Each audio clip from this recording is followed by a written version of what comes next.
Bharatiya Janata party यानी कि BJP और उसकी अगुवाई वाली मोदी सरकार इस समय बड़े मुश्किल दौर से गुजर रही है। केंद्र में सत्तारूढ़ राष्ट्रीय जनतांत्रिक गठबंधन यानी एनडीए की सरकार है, जिसमें बीजेपी सबसे बड़ा घटक दल है। अपने सहयोगी दलों और राष्ट्रीय स्वयंसेवक संघ के दबाव में कई महत्वपूर्ण फैसलों को लेकर असमंजस में है। यानी बीजेपी की अपने सहयोगी दलों और राष्ट्रीय स्वयंसेवक संघ के आगे अब चल ही नहीं रही है। और इसका सबसे बड़ा उदाहरण, जैसा कि आप सभी जानते ही हैं, वो है बीजेपी के राष्ट्रीय अध्यक्ष का चुनाव, जो लगभग 2.5 साल से लटका हुआ है। 20 जनवरी 2023 को बीजेपी के अध्यक्ष जेपी नड्डा का 3 साल का कार्यकाल पूरा हो गया था। उसके बाद से वो एक्सटेंशन पर चल रहे हैं और चलते ही जा रहे हैं। यहां तक कि बीजेपी में एक व्यक्ति एक पद के सिद्धांत को भी नड्डा के लिए ताक पर रख दिया गया है।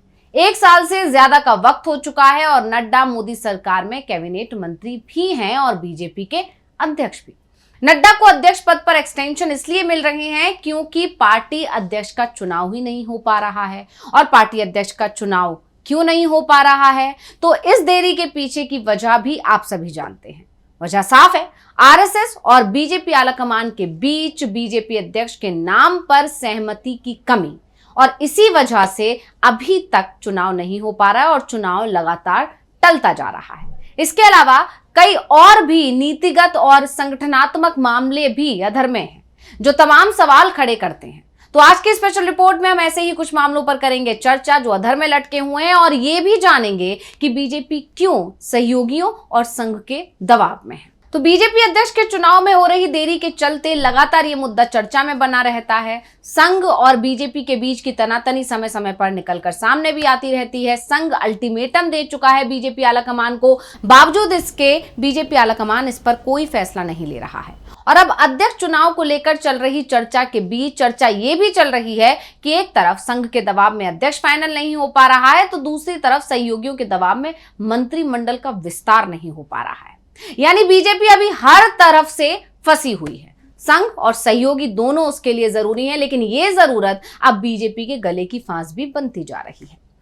तीसरे कार्यकाल का 1 साल पूरा करने के बाद अब नरेंद्र मोदी सरकार केंद्रीय मंत्रिमंडल में फेरबदल की योजना बना रही है।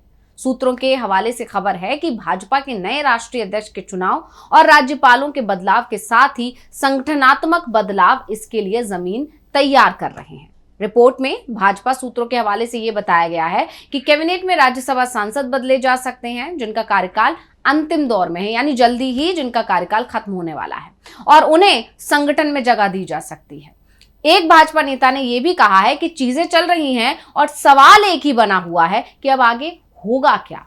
गवर्नर में फेरबदल, अगले राष्ट्रीय अध्यक्ष का और अन्य नेताओं की पार्टी संगठन में नियुक्ति की घोषणा, या फिर कैबिनेट में फेरबदल। यानी भाजपा के अंदर ही अब ये चर्चा चल रही है कि चीजें इतनी ज्यादा अटकी हुई हैं और फैसला किसी पर भी नहीं हो पा रहा है। और इसकी वजह यही है कि बीजेपी अपने बलबूते अब कोई फैसला नहीं ले पा रहा है, क्योंकि उस पर संघ और सहयोगी दोनों का दबाव दिन ब दिन बढ़ता जा रहा है। तो पहले अध्यक्ष पद की बात करेंगे। तो बीजेपी के राष्ट्रीय अध्यक्ष जेपी नड्डा का कार्यकाल जनवरी 2023 में खत्म हो चुका है, जैसे कि हम अभी थोड़ी देर पहले भी चर्चा कर चुके हैं। लेकिन इसके बाद भी नए अध्यक्ष के चयन में देरी हो रही है। ये देरी बीजेपी के इतिहास में पहली बार इतने लंबे समय तक देखी गई है। आरएसएस, जो कि बीजेपी का वैचारिक आधार माना जाता है, संगठन के अंदर अपनी पसंद के नेतृत्व को देखना चाहता है, क्योंकि संघ की पकड़ अब बीजेपी पर ढीली होती जा रही है। पिछले 10 सालों में नरेंद्र मोदी और अमित शाह की जोड़ी ने बीजेपी के अध्यक्ष का चयन अपनी मर्जी से किया है, लेकिन अब संघ ऐसा हरगिज नहीं चाहता। संघ चाहता है कि इस बार जो बीजेपी का अध्यक्ष बने वो संघ की पसंद का होना चाहिए, और ऐसा होना चाहिए जो मोदी और अमित शाह पर हावी हो, ना कि मोदी और अमित शाह के हाथ में उसका रिमोट कंट्रोल हो। अब दिक्कत यह है कि संघ अपनी पसंद का अध्यक्ष चाहता है, तो आलाकमान अपनी पसंद का, और संघ को नाराज कर आलाकमान कोई फैसला भी नहीं कर सकता, क्योंकि संघ की नाराजगी बीजेपी को भारी पड़ती है। ये आलाकमान अच्छी तरह जानता है। लोकसभा चुनाव के नतीजे इसका जीता जागता उदाहरण है, क्योंकि बीजेपी को बहुत बड़ा नुकसान उन चुनावों में उठाना पड़ा था। यानी आलाकमान संघ के दबाव में है, और यही वजह है कि अभी तक अध्यक्ष फाइनल नहीं हो रहा है। अब इस सब के बीच में एक बड़ा सवाल ये भी लगातार उठता है कि आखिर बीजेपी आलाकमान इतना दबाव में आ क्यों गया है। दरअसल 2024 के लोकसभा चुनावों में बीजेपी को पूर्ण बहुमत नहीं मिला और उसके बाद से ही हालात बदलते गए और अब इतने बदल गए हैं कि बीजेपी आलाकमान खुद से कोई फैसला ही नहीं ले सकता। तो एनडीए गठबंधन के सहयोगियों की बढ़ती निर्भरता और संघ की सक्रियता ने आलाकमान के लिए फैसले लेना कठिन बना दिया है। 2024 के लोकसभा चुनावों के दौरान जेपी नड्डा ने एक बयान दिया था और उस बयान ने विवाद खड़ा कर दिया था और इतना खड़ा कर दिया था कि संघ नाराज हो गया और लोकसभा चुनाव से खुद को पूरी तरह अलग कर दिया। उस बयान में जेपी नड्डा ने कहा था कि बीजेपी अब इतनी मजबूत हो चुकी है कि उसे आरएसएस की जरूरत नहीं है।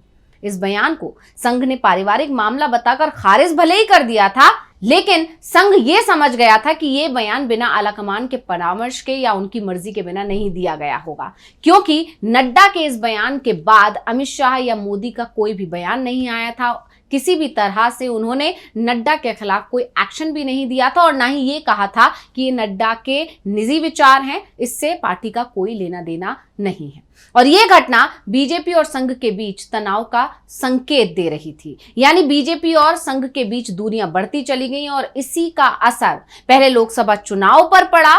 लोकसभा चुनाव में बीजेपी बहुमत का आंकड़ा अकेले के दम पर हासिल नहीं कर पाई। यही वजह है कि अब एनडीए की सरकार है और उसमें सहयोगियों का जबरदस्त दबदबा है। और इसके अलावा अब संघ और बीजेपी के बीच जो खींचतान मची हुई है उसका ही असर अध्यक्ष के चयन पर भी पड़ रहा है, क्योंकि संघ बिल्कुल नहीं चाहता कि जेपी नड्डा जैसा कोई भी अब अध्यक्ष पद पर बैठे, जबकि बीजेपी आलाकमान चाहता है कि नड्डा एक बार फिर से बीजेपी के अध्यक्ष के तौर पर चुन लिए जाएं। अब ये तो हुई बीजेपी अध्यक्ष के चुनाव की बात।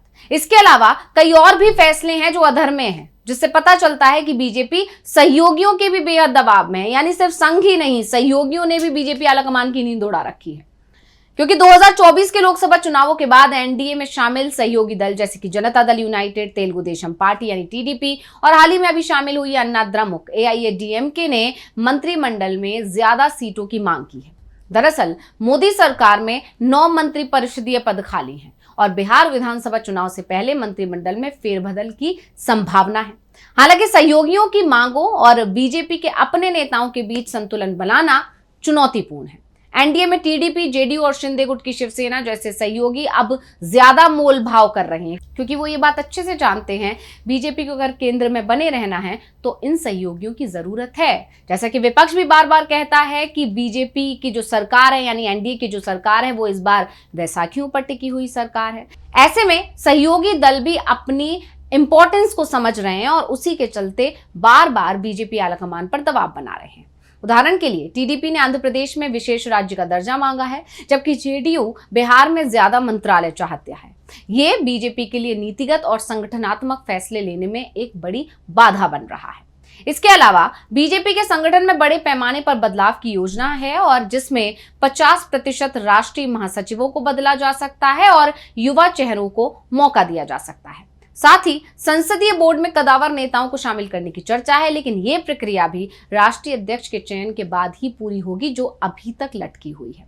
2024 के लोकसभा चुनाव की अगर बात करें तो बीजेपी को 240 सीटें मिली, जो पूर्ण बहुमत यानी 272 से कम थी। इसी वजह से बीजेपी को एनडीए सहयोगियों पर निर्भरता बढ़ गई। इसके अलावा अब बीजेपी के अंदर नरेंद्र मोदी और अमित शाह के वर्चस्व के खिलाफ भी आवाज उठने लगी है, यानी पार्टी के अंदर इन दोनों के प्रति भी अब असंतोष पनपने लगा है। क्षेत्रीय नेताओं जैसे कि योगी आदित्यनाथ और संघ की पसंद के बीच संतुलन बनाना मुश्किल हो रहा है। योगी को अध्यक्ष बनाने की चर्चा ने शाह खेमे में खलबली मचाई है, जो आलाकमान के लिए एक और चुनौती है। तो मोदी सरकार और बीजेपी इस समय एक नाजुक दौर से गुजर रहे हैं। 2024 के चुनावी नतीजों ने बीजेपी को सहयोगियों पर निर्भर बना दिया है और ये निर्भरता बीजेपी के लिए गले की फांस बन गई है, जो कि समय समय पर दिखाई दे रही है। और इसी निर्भरता या कहें कि इसी दबाव का असर ये हुआ कि अभी तक में पहली बार ऐसा हुआ जब बीजेपी ने सहयोगी पार्टी के किसी नेता को राज्यपाल का पद सौंपा है। तो रिपोर्ट आपको कैसी लगी हमें कमेंट करके अपनी राय जरूर दीजिएगा। इसी के साथ मुझे दीजिए इजाजत। देखते रहिए डीवी लाइव। नमस्कार।